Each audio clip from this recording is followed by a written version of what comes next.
Hey, what's up everyone, and welcome back to another episode of Friday.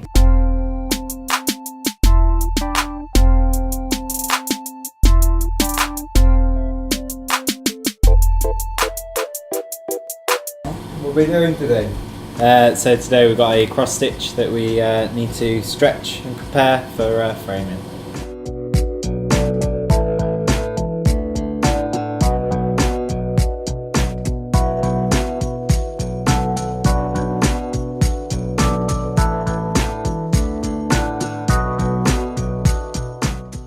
So we are stretching a cross stitch and we are threading from side to side to add tension to the fabric. We've got a piece of card in the middle which will help keep its shape, but we're just putting tension into the actual cross stitch so it gets rid of all the creases and lays nice and flat.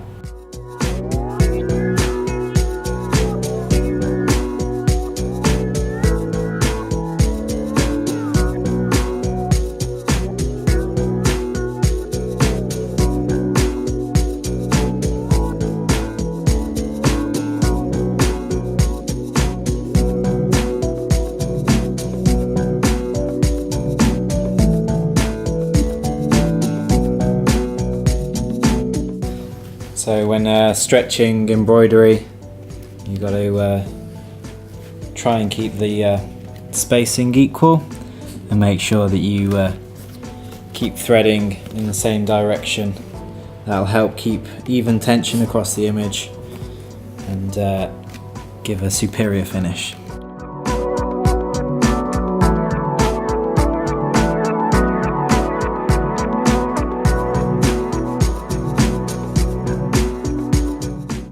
So finished stretching the image now. It's got a nice little bit of tension across the entire image, and just try to go around the edges and get them as even as possible just by pushing and pulling on the fabric itself to try and get as straight a line as possible. This next step. So next we now need to cut a window mount.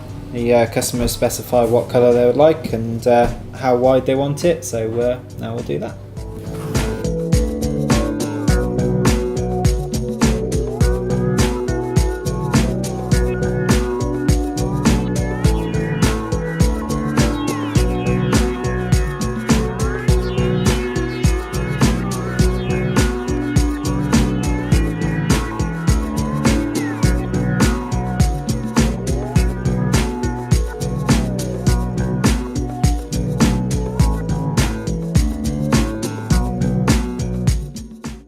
So we use special acid-free masking tape so it doesn't ruin the fabric or any of the images. You stick it on, make sure it's square. And nice thing about this is it's easy peel. If you do make a mistake, you can always go back and try again.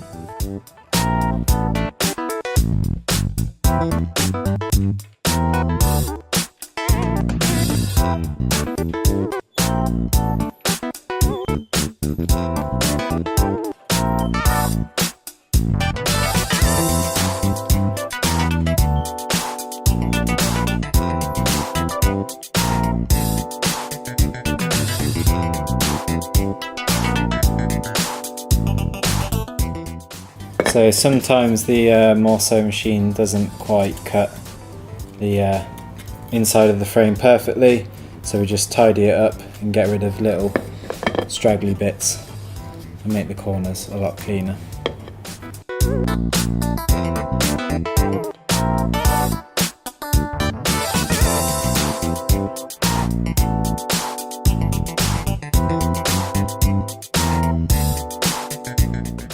So when building a frame, we use wedges to help keep the corners together. It's vitally important that you select the right wedge size for the moulding you're using. You want to have a big as wedge as possible, but if you go too large and it's coming too close to the top, then you'll disform your moulding. So you want at least a couple of mil distance at the top so you're comfortable, and then we can get 2 in here and make a nice strong corner.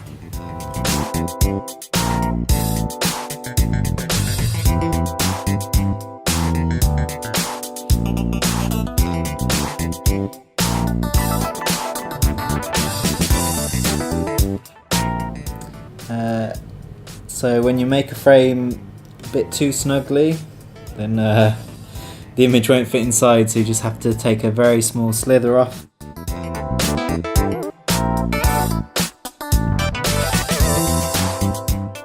Okay, perfect. Now the glass.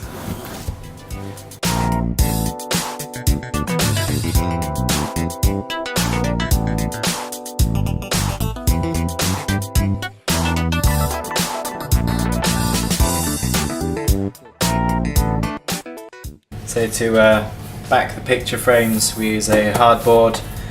It's only a couple mil thick. We use the multi-cutter to cut it to size, and it provides a nice stiff back to the frames.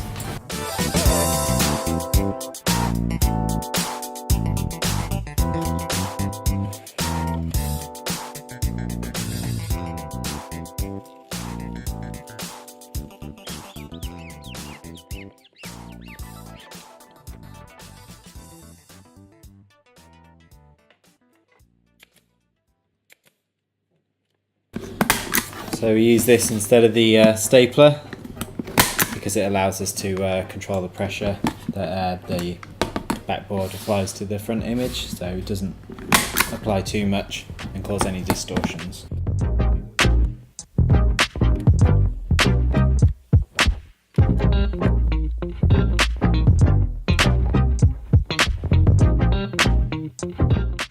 So we use tape on the back of the frame to go along the edge. It provides a lovely dust-free area so you don't get any dust creeping into your picture.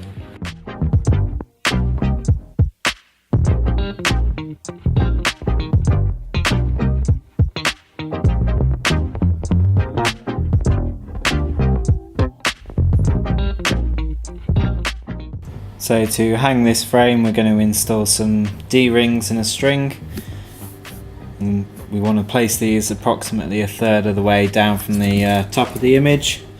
So we find our top, measure the frame. So we're roughly at 33 centimeters here. So if we go for a third, then we're looking at around about 11 centimeters to put our D.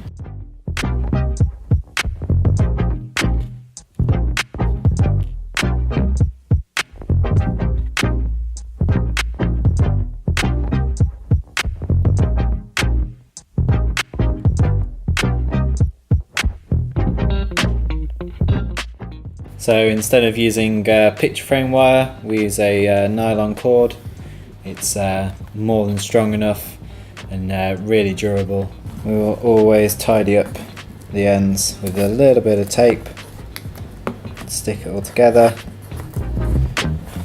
and then trim off the excess string.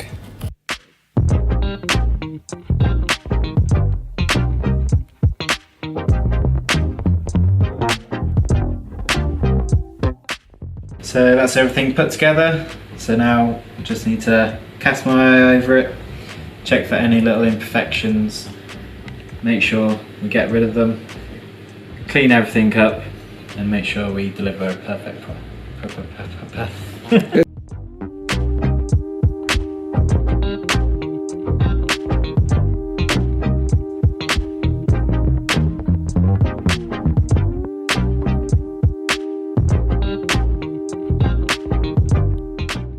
Thanks for watching, and if you liked the video, give it a thumbs up or leave a nice comment below. And if you want more information about the framing shop, I'll leave the link to our website in the description. See you next time, bye bye.